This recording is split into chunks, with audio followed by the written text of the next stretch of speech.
Drop it.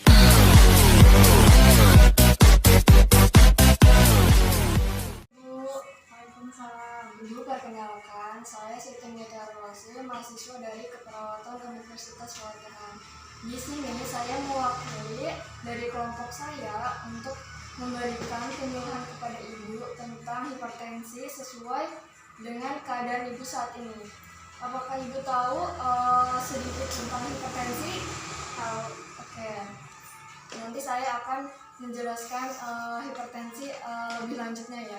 Oke, di sini saya ada sedikit lihat tentang hipertensi. Di sini ada hipertensi itu apa?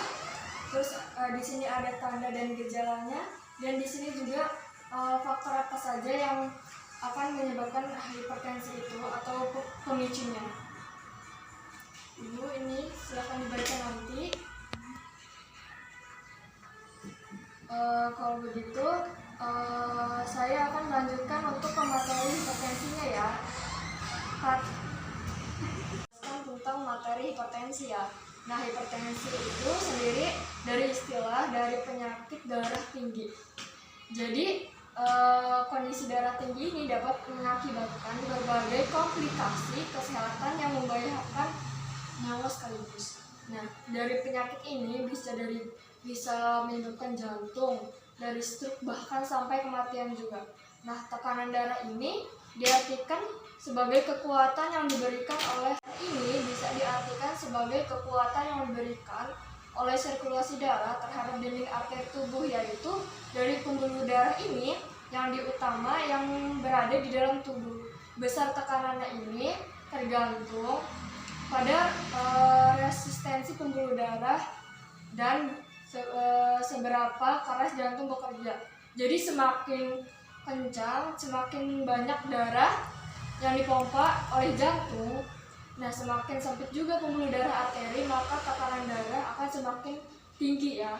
Jadi hipertensi ini dapat diketahui dengan rutin melakukan pemeriksaan tekanan darah. Jadi setidaknya orang dewasa seperti ibu ini dianjurkan untuk melakukan pemeriksaan darah termasuk tekanan darah setiap 5 tahun sekali. Biasanya juga enggak 5 tahun sekali juga bisa ya Bu. Atau enggak dalam 1 bulan jika ibu merasakan ada keluhan, itu sebaiknya dikonsultasikan ke bidan terdekat, puskesmas terdekat gitu kan. Jadi penulisan hasil tekanan darah berupa 2 angka. Nah, angka yang pertama ini biasanya kan yang kayak ini kan biasanya ada 2 angkanya itu. Nah, misalnya kayak 140/90. Nah, 140-nya itu dinamakan sistolik. Nah, yang di bawahnya itu dinamakan diastolik. Nah, jadi saat ketika pembuluh darah si jantung ini berkontraksi atau berdetak, sementara itu angka yang kedua itu yang diastolik ini mewakili tekanan di dalam pembuluh darah ketika jantung beristirahat di antara detaknya. Nah, seseorang ini bisa dikatakan mengalami hipertensi bila pembacaan tekanan darah sistolik pada pengukuran selama 2 hari berturut-turut itu biasanya lebih besar. Biasanya si tekanan darahnya itu di atas 140 ke atas. Nah, jadi berikutnya ada jenis-jenis hipertensi. Nah, jenis-jenisnya ini hipertensi itu dibagi 2 jenis. Itu ada yang pertama ada hipertensi yang primer, nah yang kedua ada hipertensi sekunder. Ini memiliki penyebab. Nah, yang pertama itu yang hipertensi primer seringkali menyebabkan terjadinya hipertensi pada kebanyakan orang dewasa tidak diketahui. Jadi hipertensi primer ini cenderung berkembang secara bertahap tapi selama bertahun-tahun. Nah, yang kedua ini hipertensi sekunder. Beberapa orang memiliki darah tinggi karena kondisi kesehatan yang mendasari. Hipertensi sekunder ini cenderung muncul tiba-tiba.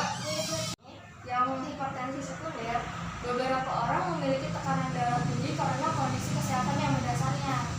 Jadi hipertensi sekunder ini cenderung muncul tiba-tiba dan menyebabkan tekanan darah lebih tinggi daripada hipertensi primer ini.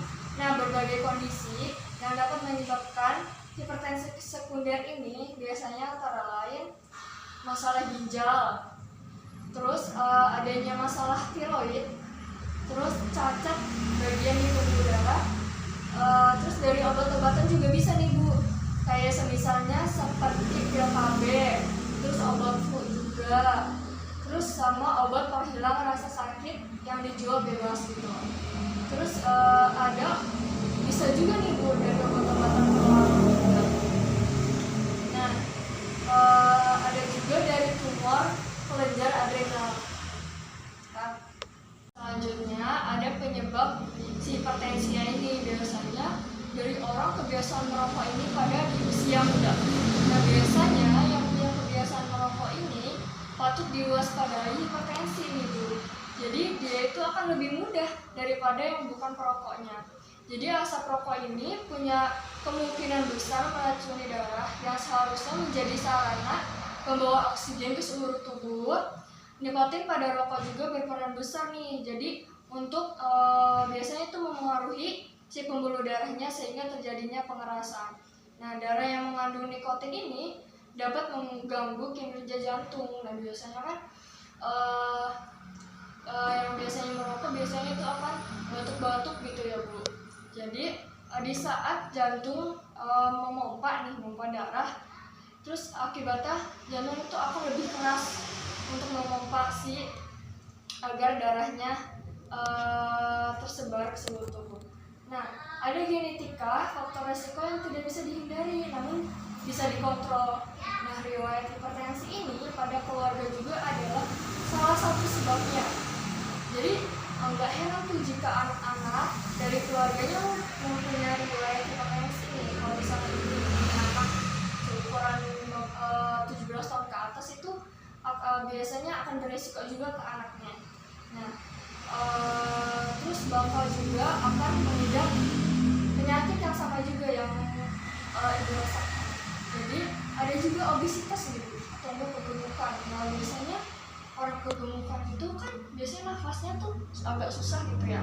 Terus biasanya itu mengharuskan jaga pola makannya, sebab ternyata kelebihan berat badan atau kegemukan adalah salah satu sebab penyakit hipertensi. Kondisi ini pada seseorang berpengaruh pada sistem renin, angiotensin, aldosteron yang berfungsi mengontrol volume darah di dalam tubuh ini. Nah, sistem ini akan rusak saat terjadinya obesitas pada seseorang. Akan merusak nih saat terjadinya obesitas pada seseorang, sehingga darah yang akan dikeluarkan akan semakin tidak terkendali juga. Nah, dengan demikian maka hipertensi itu bisa terjadi. Nah, yang berikutnya, yang kedua itu ada konsumsi garam berlebihan.